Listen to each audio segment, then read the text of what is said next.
All right. The court, and I guess this is for one case. Court is calling 2024 CR 4295 State versus Luis Beltran. Okay, buckle up folks, right out the gate we've got a defendant challenging the court's very authority to hear the case. That's like showing up to a chess match and saying, actually, I don't recognize this board. Let's see how that plays out. Can I have parties approach and announce for the record? Arlene Day, the defendant. All right, and are you Mr. Beltran? Yes, Your Honor. All right, and defense, you said you've adopted his motions? Yes, Your Honor. All right, so the first motion is a motion for a special appearance under the authority of Texas Rules of Civil Procedure 120A for the divine purpose of objecting to the de facto district court's abstract subject matter jurisdiction, none ex parte third party waivers allowed. So let's address that motion. Yes, Your Honor. My client's position is that that there is a defect in the abstract subject matter jurisdiction, that he has been brought into this improperly because the state would be the plaintiff, and they brought him in and are litigating that, and that there's a jurisdictional issue that the court does not have in persona or subject matter jurisdiction. This is what's known as a sovereign citizen style argument, trying to dismantle the court's jurisdiction by claiming some procedural or technical fault. It rarely works, but it sure can tangle up the court's time. Ever wonder how often these kinds of motions are filed just to delay the inevitable? All right, is there a response, Say? Judge, as a criminal district court, the court does have jurisdiction to preside over any matters. The defendant has been charged by indictment with the offense of aggravated robbery, and that occurred in Dare County, Texas, and so the court retains jurisdiction over those proceedings. All right, so Mr. Beltran, anytime that there is a criminal case that's deemed by the penal code to be a felony, then that comes to a felony criminal court. All right, and then the next question becomes whether or not a grand jury has been given evidence. You've been indicted, so they've been presented with information, right? And if it's alleged that the incident occurred in Bexar County and it's a felony, then I would have jurisdiction over the case. So if for some reason this was a case that is alleged to have happened in another county, let's say it's Hayes County or Harris County, then I wouldn't have any jurisdiction over it. Do you understand?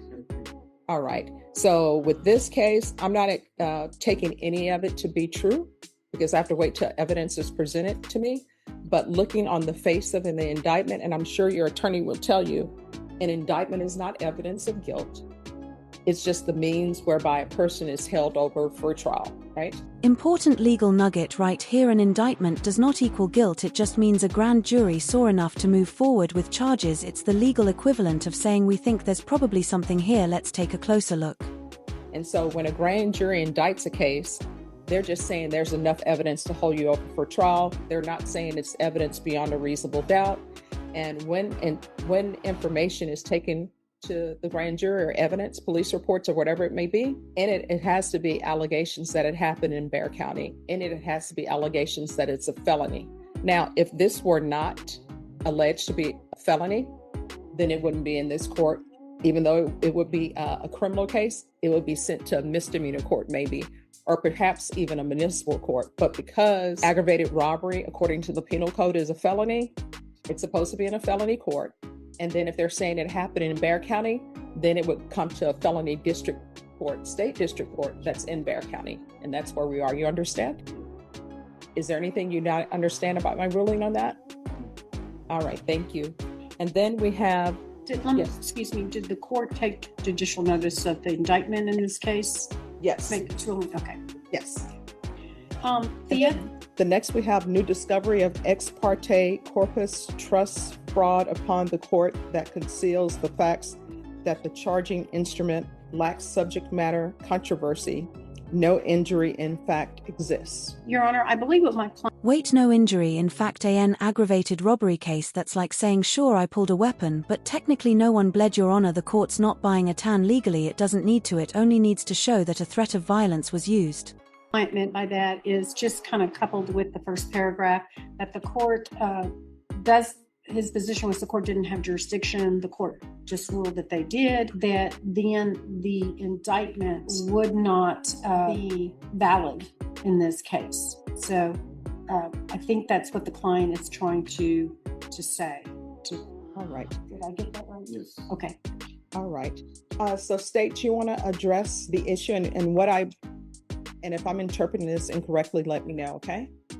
So you are saying that the offense, that there is no subject matter jurisdiction because there's no injury by any party? All right. So if you can address that. Your Honor, this case was presented to a grand jury that was duly impaneled. They indicted the case. They returned a true bill of indictment. The indictment does comply with the Penal Code and the Code of Criminal Procedure, which governs in this case. And it does allege the requisite elements for the aggravated robbery. And so it's a threat by using a deadly weapon. And so that is the harm. The crime was committed against the peace and dignity of the state, and there is an alleged complainant. All right. So Mr. Beltran, do you understand with the charge of an aggravated robbery case, sometimes it's alleged that a person maybe pulled a knife on somebody and said, give me your money, right? I don't know any of the facts about your case. The only thing I can do is look at the indictment, right? And then sometimes it's alleged that somebody pointed a gun at somebody and said, give me your money. The way indictments work is if it is a crime in the penal code, and there's a list in the penal code of all the crimes, and aggravated robbery is one of those crimes that's listed in the penal code, and it sets out what the elements are of that. Now, you're saying that there was no injury in fact exists.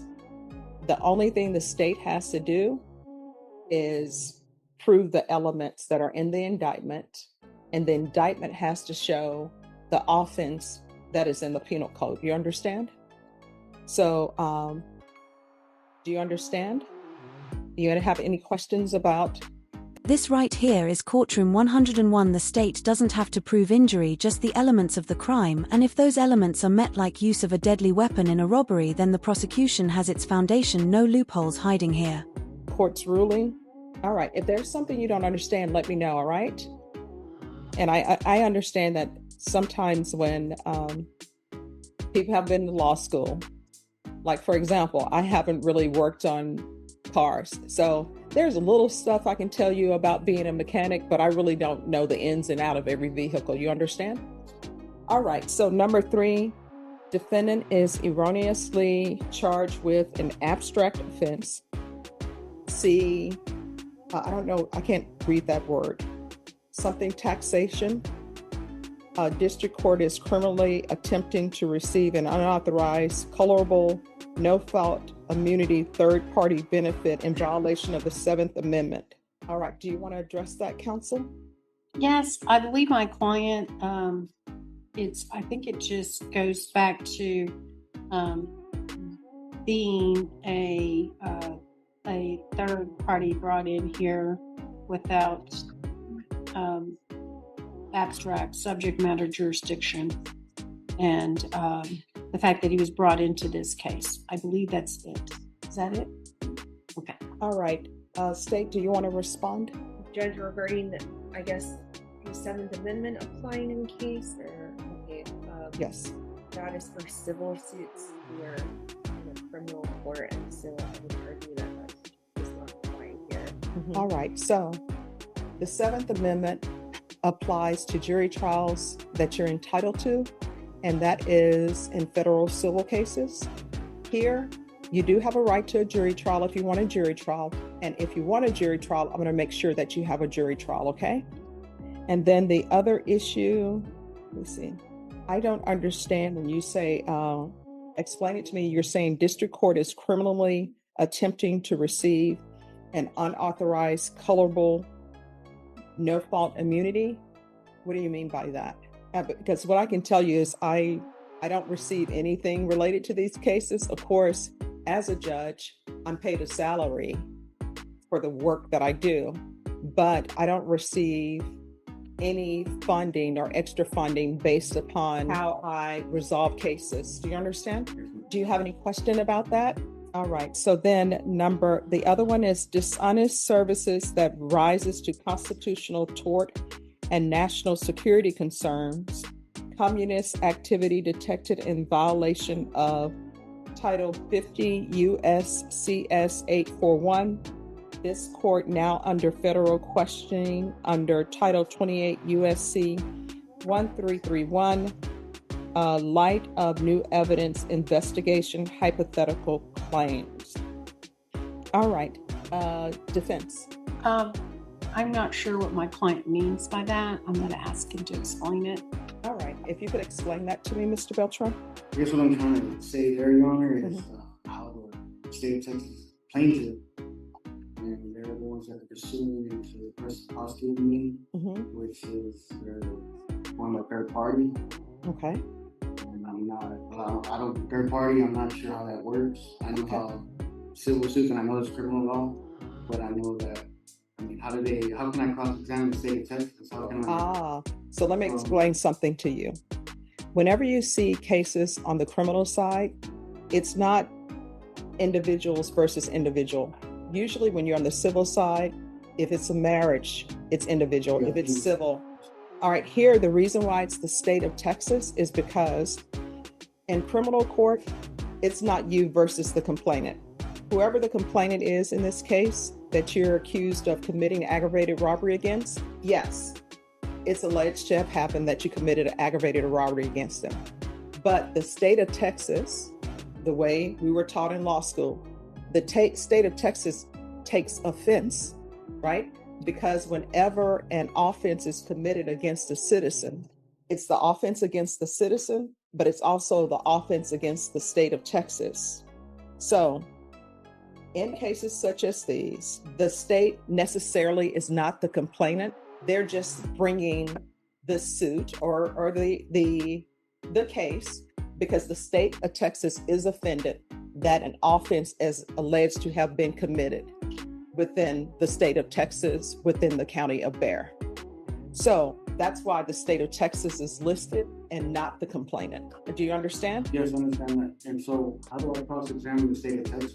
The state of Texas, you don't cross-examine them. The persons you would cross-examine would be any witnesses the state of Texas would call to try to prove that you've committed an offense against the sensibilities of the state of Texas.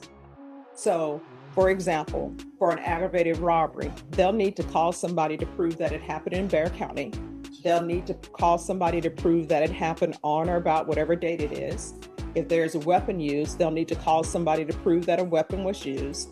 And they may need to call a complainant to say, hey, I'm the person in your indictment. You understand? I understand. All right. Do you have any questions or any confusion? All right. May I ask my client a question before you go on to next? Are there any other things in here? Because some of it repeats itself. Were those the main points? Or is there anything else in your motion that are different that we need to bring to the court's attention that would be different? All right. So then with regards to that motion that's combined from page 1 to page 6, then the ex parte relief requested will be denied. Now, by denying that doesn't mean that if there's a jury trial, your attorney still will not have the opportunity to question whatever witnesses the state calls, okay? So that will be denied.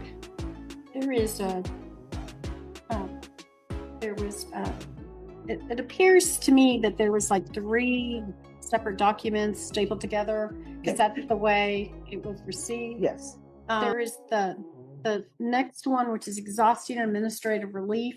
Mm-hmm. My client is not wanting to have that heard right. It deals with ineffective assistance of counsel, right? Mr. Beltran, that's not to be heard right now. And let me explain something to you. I understand that's not to be heard right now, but what I can tell you is attorneys who are appointed to represent people, those are attorneys who are on the wheel for appointments, right? And if this is a first-degree felony, just from the face of what I'm looking at, and if Ms. Gay wasn't qualified according to the qualifications to be on the will for first-degree felonies, she would not have been appointed to represent you. Do you understand? And Ms. Gay, are you on the first-degree will? Yes, I am. All right. So the next document is entitled Court Constitutional Notice, and that addresses antitrust violations brought upon the court